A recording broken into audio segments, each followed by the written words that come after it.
Howdy, Dungeon Master of None listeners. It's the best of year 5. Thank you so much for listening and supporting the show. To start things off, here's the introduction to Rob and my's 3-part series on the history of reactionary thought in tabletop role-playing.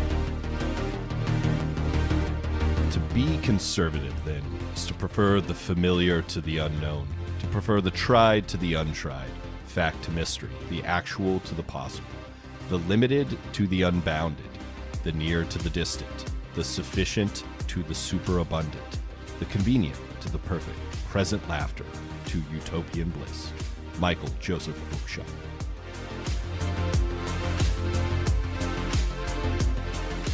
For fantasy is true, of course. It isn't factual, but it's true. Children know that. Adults know it too, and that's precisely why many of them are afraid of fantasy. They know that its truth challenges, even threatens all that is false, all that is phony, unnecessary, and trivial in the life they have let themselves be forced into living. They are afraid of dragons because they are afraid of freedom. Ursula K. Le Guin. The racism, misogyny, and counter-rationality of the reactionary right in American politics for the last several years is a frightening exhibition of the destructive force of anger deliberately nourished by hate, encouraged to rule thought, invited to control behavior. I hope our republic survives this orgy of self-indulgent rage. Also Ursula K. Le Guin. Conservatism consists of exactly one proposition, to wit: there must be in-groups whom the law protects but does not bind, alongside out-groups whom the law binds but does not protect. Frank Wilhott. Dear woke SJWs, leave my games alone! Stop using our pastimes to push your agendas. SJWs come into a space and then proceed to destroy it from the inside. There is one other entity on the planet that does that. A virus. Various posts online. Do you know what I hate most about this hobby, Matt? It's Yeah, the what smell. The stench. It permeates everything. Mr. Jerwinski. Mr. Jerwinski. Yes, it's me. It's DM Matt. It's Dungeon Master of None. We're doing something different. That's right. We have something very special. You might even call this a very special episode of Dungeon Master of None, where we're going to talk about, matters of serious importance that are both simultaneously ridiculous and of grave and extreme meaningfulness. Right. We want to give kind of a brief history of the current channels of thought of reactionaries in D&D, because I don't know if they're like peaking or reaching a fevered pitch, but I just feel like I'm noticing them more and more.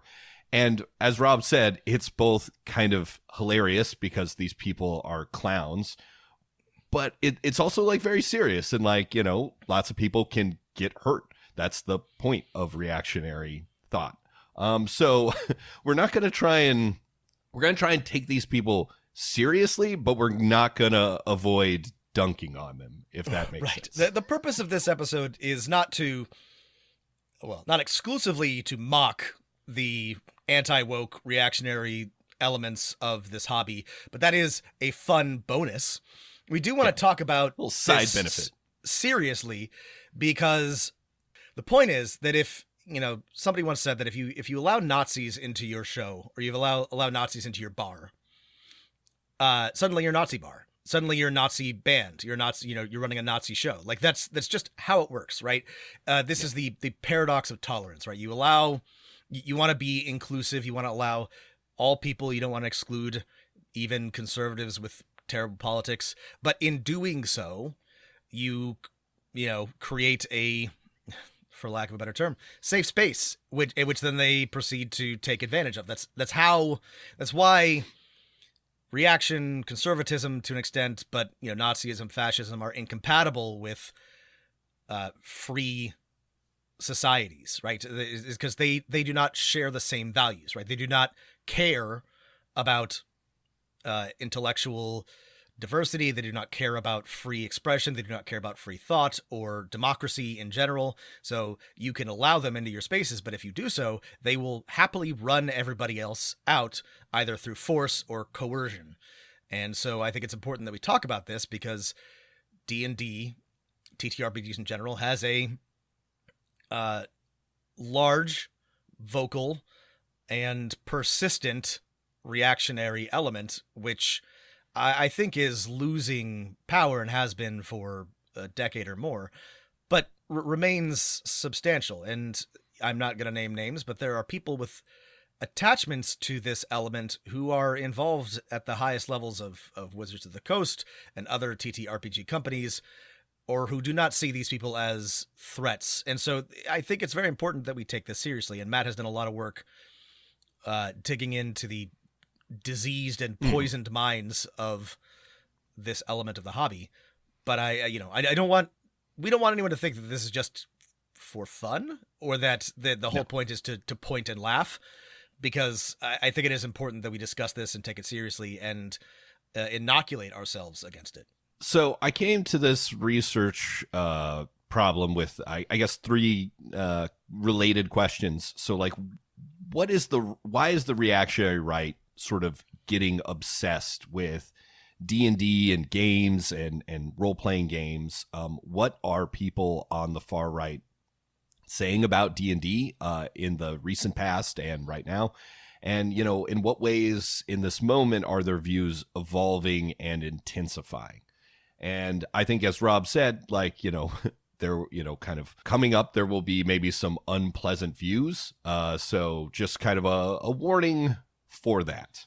There's a big content warning on this episode, so just be aware. We're not going to pull out the most loathsome things, but in order to discuss this, we have to give space to some pretty awful arguments just to refute and examine them. So just a heads up if that's going to bother you, which it is fine if it does, but that is going to happen. All right, Rob, let's hop into our DeLorean and head back a good 30 plus years. Let's take a quantum leap back to when Quantum Leap was on the air.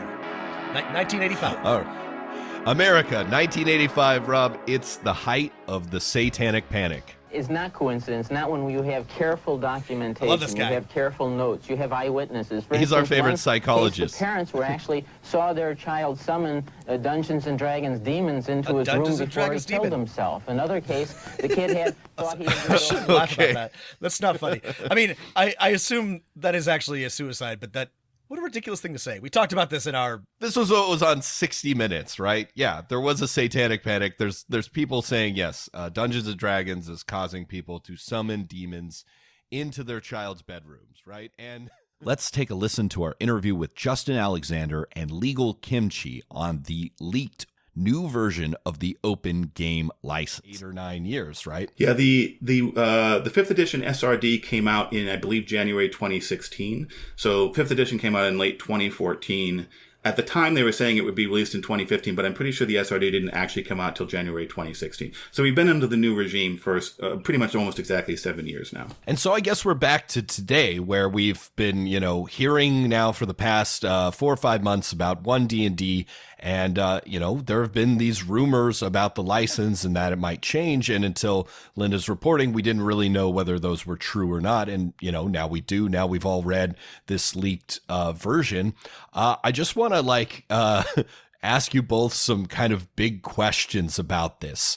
If we had to speculate, why? Just why make this change to a system that seems to be working? Like, D&D is so popular, it's so profitable. Like, why are they reversing course? To me, this is an indication of regime change and people who are coming from a different world. Because you have a new executive team coming in from, Amazon, Microsoft? I think both is the case. Like, different people are from... Yeah, different people from different areas. And they're trying to engage in modern monetization techniques that have worked in SaaS or software as a service operations or other technology-driven operations that they want to translate into a pen and paper game. Now, how do you do that? You transition it into a software as a service. What is one D&D with this virtual tabletop, the purchase of D&D Beyond, but a transition from a paper and pencil game and product to a software as a service? And the software as a service model is something that is a known cash cow in any industry that it's been implemented in. Okay, you look at microtransactions in video games. You look at business-to-business transactions. Like, most people don't understand the business-to-business transactions that happen between companies, but a lot of it is just cloud-based computing that happens over, like, Amazon's web services or the Azure cloud or the Google cloud. This is what I deal with in my day job, so this is something that I'm very keenly aware of. And as a person who works on SaaS technology contracts and things like that, it reads to me like they're doing that. And what they don't seem to get is that that's not how any of this works in this particular field. Have you ever played a role-playing game before, sir? And so, like... And here's our interview with VJ Harris, game designer and author, on using their book An Elf and an Orc Had a Little Baby as a game master. Yeah, actually, definitely. So one, you mentioned we mentioned at the top of this, I'm a pro GM. There's only like one homebrew campaign that I'm technically running, and even then it's set in Exandria, and then the rest are like all of them are Forgotten Realms, and it's various iterations. And I love the world to feel really lived in, and I love for there to be a variety of people, like gender, sexuality, parentage. And so part of the things that I do to prep for like this is like I'm a big Google spreadsheet person, especially with all the formulas. So I'll go in and like have all of the parentages and like let do the random between thing to tell me which two numbers that I should mash them up together. And then I can go in and be like, okay, so if they wind up going with the party or they need a stat block, they have these abilities in here for them. And then even if you don't want to do any of the abilities, or if you do, if you want to use them, and then just be like, oh, here's how they would interact with the world because they're, mixed parentage. Using a random number generator with all the things that we have makes it really easy to make unique and like visually different than what a lot of people might associate with like standard things. Like when I described like, oh yeah, you see like somebody who appears to have Aarakocra and Warforged ancestry. You see kind of metallic feathering, vines, and like wooden parts. Like, I can already tell that my players are like, that is so fucking cool, right? And then and those are just like the random NPCs you see walking around. And then back to like, oh, if you actually need an NPC and like a small stat block for them, you have all these options to like give them all these different abilities. And if you want to like have them have mixed and like multiple like generational stuff in there, again, a random generator, if you don't want to like go through all of them and be like, hey, I think I want this, like, if you just want to put something random together for their parentage and their upbringing, like just like I said, a random generator is perfect for that. If you have like, actually I want to read through all of these and see what fits for this NPC, you can do that too. Like it's been really useful and helpful for me. And on the note of like actual monsters. And to close things out, here's a clip of our 2-part series of actual prep where Rob and I sit down and plan out an adventure live. This one is a starting adventure for new players. Your list of criteria, which I agreed with. Yeah, just like for reference. Here are the criteria we are holding ourselves to, and listeners should hold ourselves to. It should be easy to run, like it shouldn't take more than a session, 2 or 3. It should have strong elements of fantasy. No fighting, only bandits and goblins. Yep. The objective from basically the first 5 or 10 minutes should be clear to the players. Like, okay, you have to kill this person. You have to rescue this guy. You should have to go and get the doodad. It should involve at least 1 or 2 interesting decisions or debates among players. Should be a little bit of mystery. Nothing like confusing. No Columbo shit, but like, oh, hey, what is this? And then, provide a kind of an interesting stage for people to continue. Last but not least, we got to make sure a lot of opening adventures only hit one of the 3 pillars of Dungeons and Dragons. And we want to try and hit all 3, which is combat, social role-playing, and... Thanks again for listening for another year. solidarity, and keep rolling the dice.